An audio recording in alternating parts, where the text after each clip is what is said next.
మీ ప్రశ్న ఏంటి? ఇందాక తల్లి చెల్లి మోసం చేశారని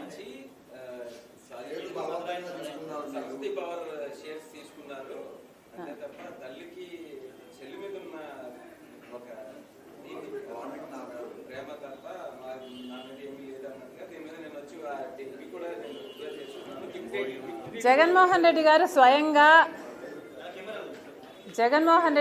స్వయంగా MOUలో సంతకం పెట్టారు.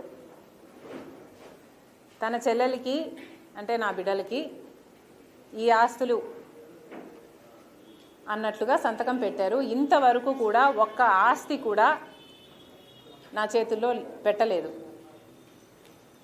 సరస్వతి సిమెంట్కు సంబంధించి MOUలో అది నా భాగానికి వచ్చింది కాబట్టి దాన్ని జగన్మోహన్ రెడ్డి గారు గిఫ్ట్ డీడ్ చేశాడు విజయమ్మ గారికి, నాకు కాదు. గిఫ్ట్ ఇచ్చేశాక షేర్స్ని ఇప్పుడు జగన్మోహన్ రెడ్డి గారు తల్లి మీదనే కేసు వేసి ఇచ్చిన షేర్లని నాకు మళ్ళీ వెనక్కి కావాలి అని అడుగుతున్నారు. ఇది జగన్మోహన్ రెడ్డి గారు ఆయన తల్లికి చేస్తున్న మోసం.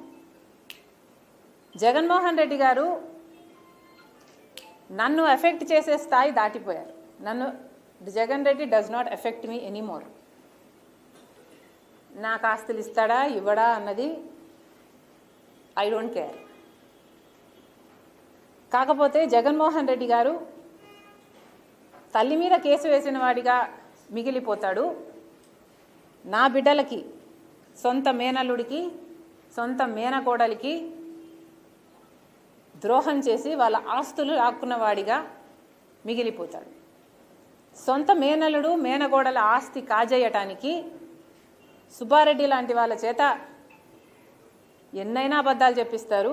సాయిరెడ్డి లాంటి వాళ్ళ చేత కూర్చోబెట్టుకొని ట్యూషన్ ఇచ్చి డిక్టేట్ చేసి మరీ ఎన్నైనా అబద్ధాలు చెప్పిస్తారు. ఇక జగన్ రెడ్డికి క్రెడిబిలిటీ ఉందో లేదో వైసీపీ వాళ్ళు ఆలోచన చేసుకో.